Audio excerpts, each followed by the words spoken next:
معلوم ہوتا ہے کہ آداب کیا ہے. دوسرے حضرت خطیب بغدادی رحمۃ اللہ علیہ کی کتاب ہے الجامع فی احوال الراوی والسامع. اور تیسری کتاب علامہ بدر الدین ابن جماعہ رحمۃ اللہ علیہ کی ہے تذکرۃ السامع والمتکلم فی ادب العالم والمتعلم. یہ کتابیں منگوا کر میں طالب علموں کو چاہیے کہ اس کا مطالعہ کریں تو اندازہ ہو کہ حضرات محدثین نے کیا کیا کیا صعوبتیں اٹھائی ہیں, کس طریقے سے اس علم کو ہم تک پہنچایا. اللہ حضرت انہوں نے حافظ سمعانی رحمۃ اللہ علیہ ضبط الاملاء والاستملاء میں لکھا ہے کہ علی بن المدینی رحمۃ اللہ علیہ جو امام بخاری کے ہم عصر ہیں, مشہور محدث ہیں, طالب علم سب جانتے ہیں, امام علی ابن المدینی رحمۃ اللہ علیہ, ان کا درس ہوا کرتا تھا. تو درس کا عالم یہ تھا کہ صبح کو اشراق کی نماز کے بعد درس شروع کرتے تھے. اشراق کی نماز کے بعد درس شروع کیا جاتا تھا. تو اس درس میں جگہ لینے کے لیے طالب علم ایک دن پہلے عصر کے وقت سے جا کر جگہ پر بیٹھتے تھے. عصر کے وقت جا کر کپڑا بچھا کر بیٹھے تاکہ اگلے دن اشراق کے وقت علی بن مدینی کا درس میں شامل ہو. اس طرح اتنا بڑا اجتماع ہوتا تھا اور اس طرح لوگ علی بن مدینی سے علم حاصل کرنے کے لیے جاتے تھے. حضرت امام محمد بن حسن شیبانی رحمۃ اللہ علیہ کا نام آپ نے سنا ہوگا. امام ابو حنیفہ رحمۃ اللہ علیہ کے شاگرد ہیں, جن کی وجہ سے ہم فقہ حنفی سے واقف ہوئے. سارے فقہ حنفی کی تدوین انہوں نے فرمائی. یہ بڑے درجے کے فقیہ بھی تھے, محدث بھی تھے. تو ان کے پاس آئے, ان کی شہرت سن کر قاضی اسد ابن فرات رحمۃ اللہ علیہ, اسد ابن فرات ان کی شہرت سن کر آئے. شہرت کہاں سے؟ مغربی ممالک سے سفر کر کے امام محمد کے پاس پہنچے اور کہا کہ حضرت میں آپ سے کچھ پڑھنا چاہتا ہوں.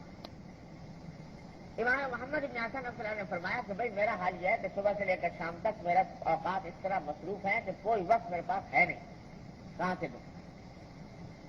انہوں نے کہا کہ حضرت کوئی تھوڑا سا وقت بھی مجھے مل جائے, میں اتنی دور سے سفر کر کے آیا ہوں, تو کوئی چند منٹ میرے واسطے نکال دیجیے دن رات کے دن. تو امام محمد بہت سوچتے رہے. سوچنے کے بعد کہا بھائی اور تو کوئی راستہ سمجھ نہیں آتا. ایک وقت ہے کہ رات کو میں تہجد کے لیے بیدار ہوتا ہوں, تہجد کی نماز پڑھنے کے لیے. تو جب تہجد کے لیے بیدار ہوتا ہوں تو وضو کرنا ہوتا ہے. تو جتنی دیر میں وضو کرتا ہوں اتنی دیر میرے پاس کوئی اور کام نہیں ہوتا. تو وہ وقت میرے پاس فارغ ہے. اگر تم یہ کر سکو کہ اس وقت تہجد کے وقت میرے پاس آ جایا کرو اور میں اتنے وضو کروں گا اتنی دیر میں مجھ سے کچھ پڑھ لیا تھا. اسد ابن فرات نے کہا جی منظور ہے. میں تو آیا 1000 میل کا فاصلہ طے کر کے اس لیے آیا ہوں کہ آپ سے یہ علم حاصل کروں, تو مجھے منظور ہے. تو وہ کہتے ہیں, اسد ابن فرات خود فرماتے ہیں کہ میں رات کے وقت میں ساری رات اس لیے جاگتا تھا کہ کہیں ایسا نہ ہو کہ میری آنکھ لگ جائے اور وہ چند منٹ کا جو وقت ہے وضو کرنے کا وہ میرا نکل جائے. تو رات کو میں بیٹھا ہوا ہوتا تھا جاگنے کے لیے, تو ایک نیند آتی تھی. تو پیالے میں میں نے اپنے پیالے میں پانی رکھا ہوا ہوتا تھا. اس جب نیند کا غلبہ ہوتا تو چلو کے اندر پانی لے کر اپنے سر کے اوپر اپنے آنکھوں کے اوپر ڈال لیتا تاکہ نیند نہ آئے. کیونکہ اگر ایک رات بھی مجھ سے وہ چند لمحات کا وقت جو ہے نکل گیا, فوت ہو گیا, تو اس کے بعد میرے 24 گھنٹے ضائع ہو. ساری رات اس طرح بیٹھا رہتا. اور اس وقت جا کر حضرت امام محمد کے پاس جا کر اور ان کو وضو کراتا, اور اس دوران امام محمد مجھے کچھ حدیثیں پڑھا دیا کرتے تھے. سب اسد ابن فرات بنے اور اللہ تعالیٰ نے ان کو وہ مقام بخشا کہ علاوہ اس کے کہ یہ بہت بڑے محدث ہیں, اس کے علاوہ سکلیہ کے فاتح یہی ہے. سسلی کو پتہ کرنے والے یہی قاضی اسد ابن فرات ہیں. اور اللہ تعالیٰ نے بعد میں ان کے ہاتھوں پر سسلی فتح کرایا, پھر وہاں پر قاضی بنے اور علوم کو پھیلایا اس علاقے میں. ایک دو مثالیں نہیں ہیں, پوری تاریخ کے اوراق الٹ کر دیکھ لیجئے. ہمارے ایک ایک محدثین اور فقہاء کرام کے اندر ایک سے ایک شخص ملے گا جس نے کہ قربانیاں دے کر اس علم حاصل. حضرت بقی ابن مخلد،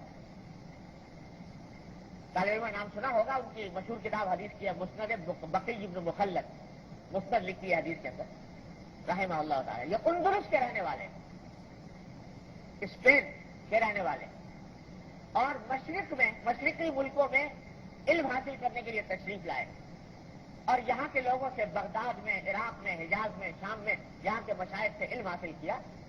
حاصل کرنے کا طریقہ یہ تھا کہ اپنے پاس کاپیوں میں حدیثیں لکھ لیتے تھے، تو سارا ذخیرہ وہ اپنے ہاتھ کا لکھا ہوا ہوتا تھا. وہ ذخیرہ لے کر جا رہے ہیں واپس اپنے وطن. راستے میں سفر تھا، کوئی زمانے میں ریل اور جہاز کا تو زمانہ تھا نہیں، سفر تھا گھوڑوں پر یا پیدل.